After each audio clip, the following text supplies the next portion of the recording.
Hi, I am the world's highest IQ record holder, Young-Hoon Kim. I can prove that God exists mathematically. Young-Hoon Kim. Hi, I am the world's highest IQ record holder, Young-Hoon Kim. I proclaim Jesus will return in 10 years. Hello everyone, I am the world's highest IQ record holder, Young-Hoon Kim.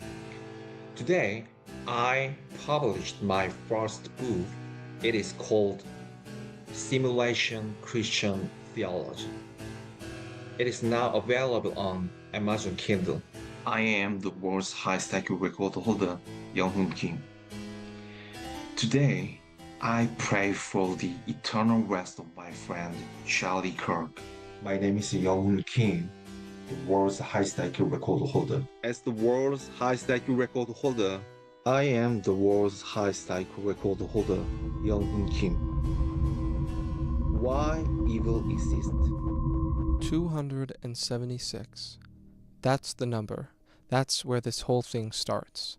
If you've been anywhere near Christian social media, crypto Twitter, or German political news in the last year, you've probably seen this man's face.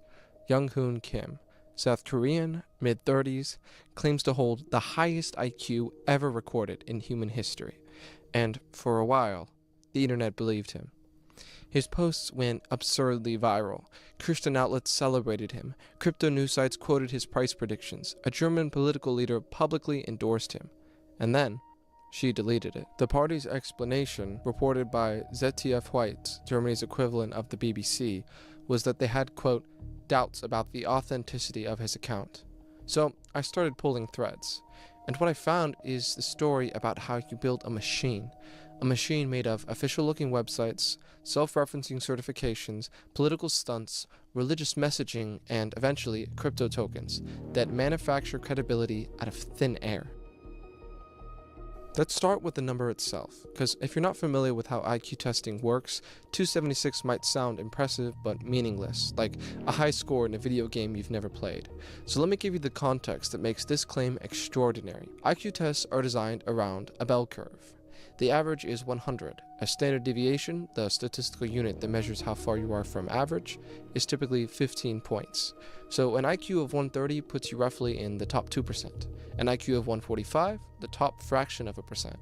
Einstein's IQ has been estimated at around 160, though he never took a modern standardized test.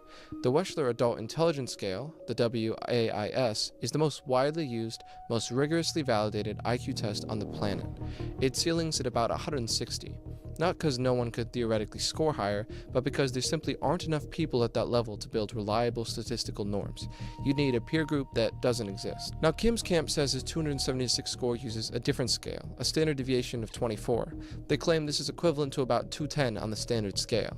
But even 210 on the standard scale represents a rarity that exceeds the total number of human beings who have ever existed on Earth. It's not just that it's rare, it's like mathematically incoherent. There is no population against which to norm this score. It's like claiming you ran a mile in -4 seconds. And this is exactly why Guinness World Records retired the highest IQ category entirely in 1990. Their stated reason? IQ tests were, quote, too unreliable to designate a single record holder. That was 35 years ago. The world's most famous record-keeping organization looked at this problem and said, we can't do it responsibly.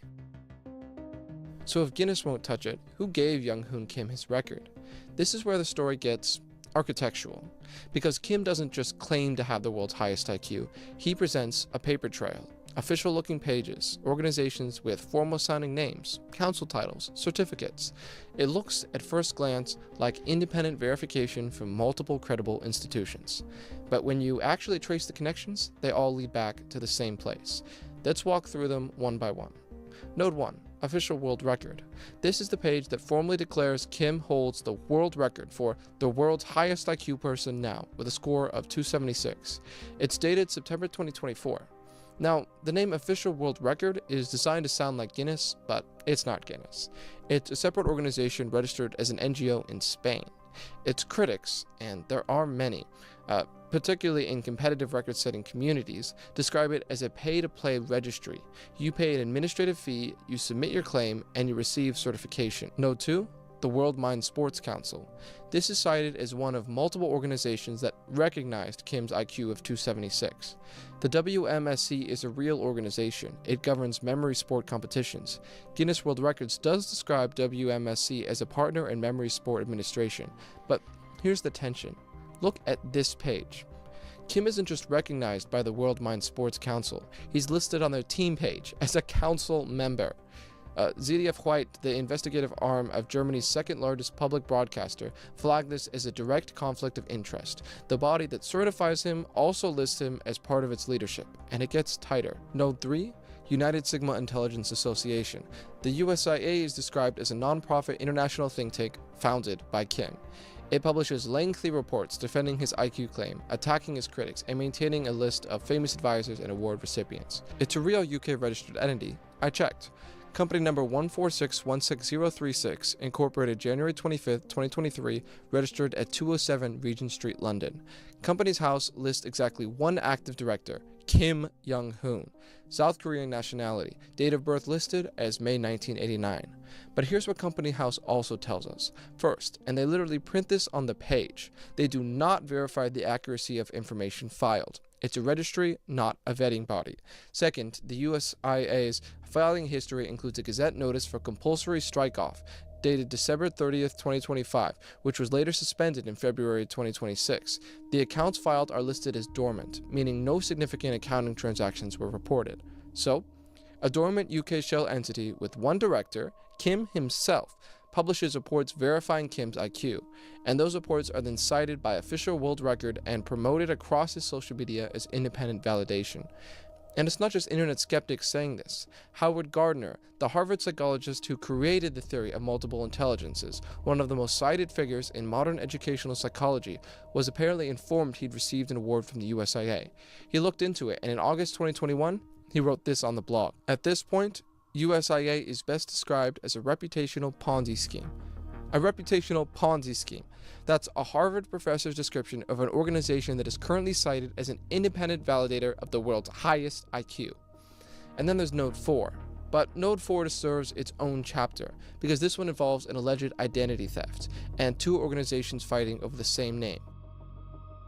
In the world of ultra-exclusive high IQ societies, the Giga Society sits at the very top. 1 in a billion admission standard. Founded in 1996 by Paul Koyman, a Dutch test creator, and hosted at gigasociety.com.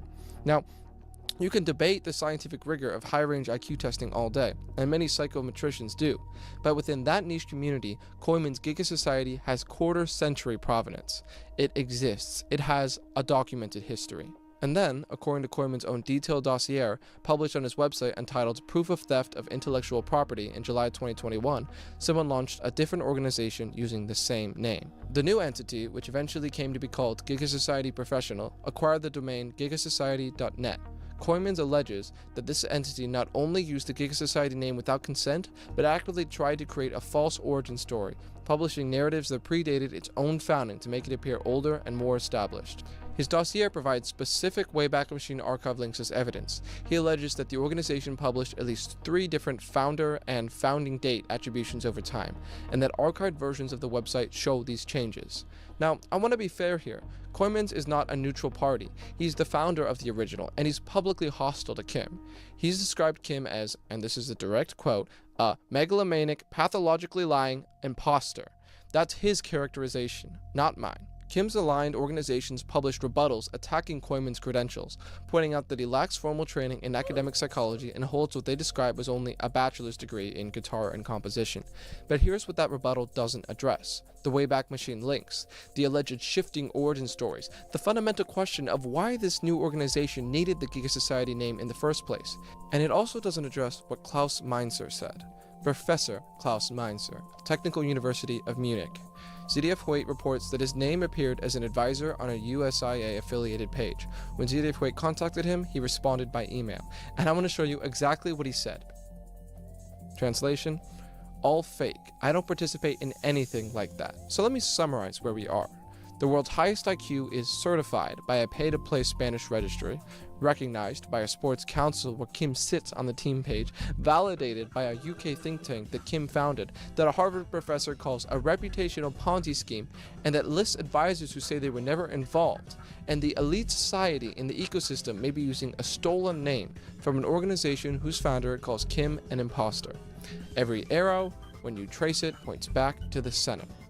But if this were just about a number on a test, if it were just about someone inflating their IQ on the internet, it would be a curiosity, a footnote.